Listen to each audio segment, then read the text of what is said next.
আসসালামু আলাইকুম, সবাইকে স্বাগতম জানাচ্ছি আমার ঘর চ্যানেলে। আশা করি সবাই ভালো আছেন, আলহামদুলিল্লাহ।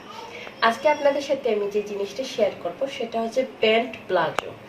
আজকের কাটিংটা শেয়ার করব কিভাবে খুব সহজে আপনারা প্যান্ট প্লাজো কাটিং করতে পারেন এবং পরতে খুবই আরামদায়ক এবং দেখতে খুবই সুন্দর। এবং প্যান্ট প্লাজোতে কিন্তু কাপড়ের পরিমাণটা অনেকটাই কম লাগে অন্য যে কোনো পায়জামা বা প্লাজো থেকে। তো এখানে আমি যে কাপড়টা নিয়েছি, এখানে কিন্তু আমি 2.5 গজের মতো কাপড় নিয়েছি। তবে আমার কিন্তু 2.5 গজ কাপড় লাগবে না। আমি যে প্লাজোটা তৈরি করছি তার লম্বা হবে 38, মানে হচ্ছে 38 ইঞ্চি।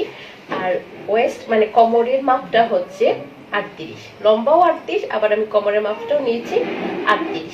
চলুন তাহলে আমরা তৈরি করি এই প্যান্ট প্লাজোটি।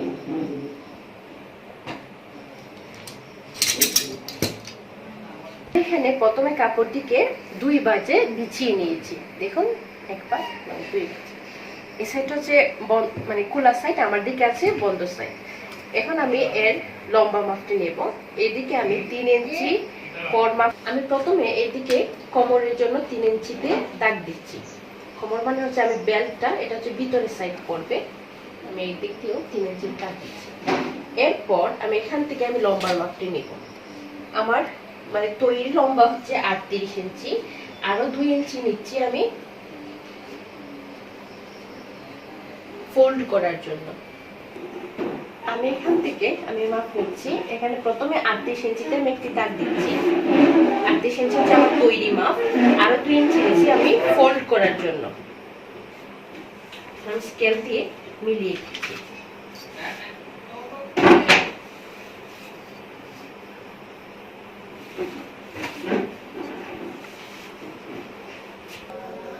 এখন আমি মাপ নিব। আমাদের কোমরের মাপ ছিল 38, 38 এর সাথে আমি আরো 2 যোগ করলে হয় 40। আমি এখানে নিচ্ছি 40 ইঞ্চি। 40 এর 4 ভাগের 1 ভাগ হচ্ছে 10। আমি আরো 1 ইঞ্চি নিচ্ছি সেলাই মার্জিনের জন্য। টোটাল হলো আমার 11। তো এইদিকে আমি কোমরের মাপ যেমন 11 নিয়েছি, আমি হাইও নিব 11। এখান থেকে আমি হাইয়ের মাপ নিচ্ছি 11। আমি এখানে দাগগুলো স্কেল দিয়ে মিলিয়ে দিলাম। এখন এখান থেকে আমরা টাইয়ের মাপ নেব।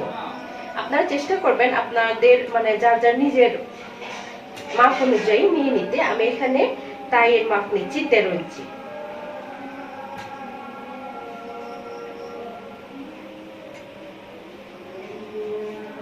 এখন আমি এখান থেকে রাউন্ড করে আমি মিলিয়ে দিচ্ছি।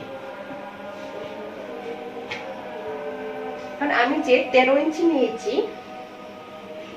আরো 1 ইঞ্চি নিয়ে নিচ্ছি আমি সেলাই মার্জিন।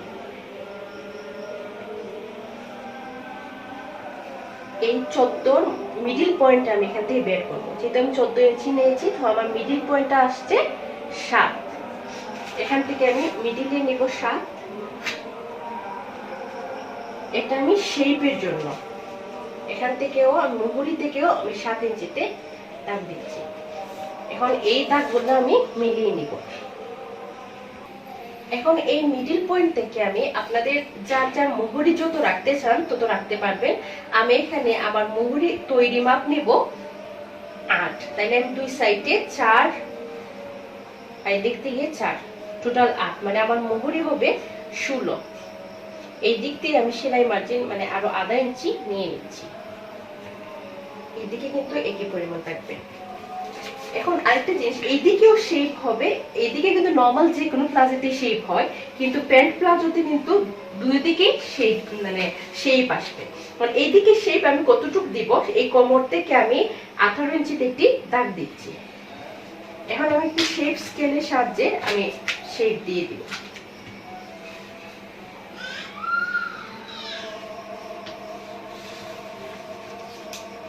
এদিক দিয়েও আমি শেপটা দিয়ে দিচ্ছি। এখন আমি দাগ অনুযায়ী কেটে নিই।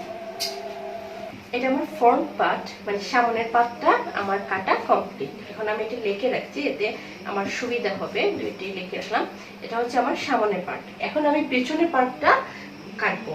আর হ্যাঁ, মানে প্যান্ট প্লাজোর ক্ষেত্রে কিন্তু পিছনের পার্টটা পরে কাটতে হয়, কারণ পিছনের পার্টটা একটু বড় হবে। এখন আমি পিছনের পার্টটি কাটবো। আমি এখন পিছনের পাটটি কাট করব। পিছনের পাটটা কাটার জন্য আমি বাকি কাপড়ের উপর সামনের পাটটা রেখে দিয়েছি। আমার এই দিকের পাটটা কিন্তু সমান হবে, তো আমি এখানে সামনেরটার অনুযায়ী আমি দাগ দিয়ে দিচ্ছি। আমি এখান থেকে 2.5 ইঞ্চি পরিমাণ এক্সট্রা নিচ্ছি, আমি দাগ দিয়ে দিচ্ছি।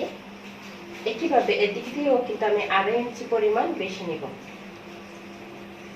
এবং সেম উপরের দিক থেকেও আমি 2.5 ইঞ্চি পরিমাণ বেশি নিব।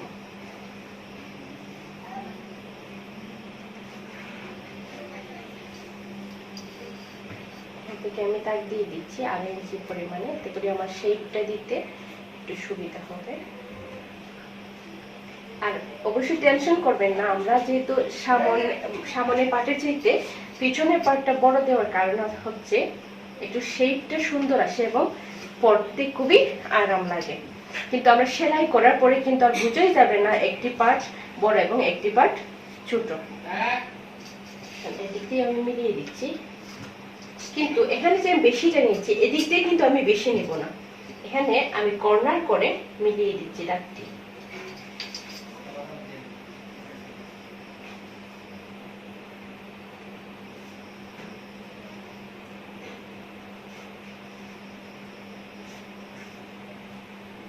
একটু স্বাস্থ্যবান বা হেলদিরা কিভাবে খুব আরামদায়ক মানে বানাতে পারেন তাদের অবশ্যই টিপস দিব সেলাই করার সময়। এর স্টিচিং ভিডিওটা অবশ্যই আপনারা দেখবেন, তাতে কিন্তু আমি অনেকগুলা ইম্পর্টেন্ট টিপস দিব।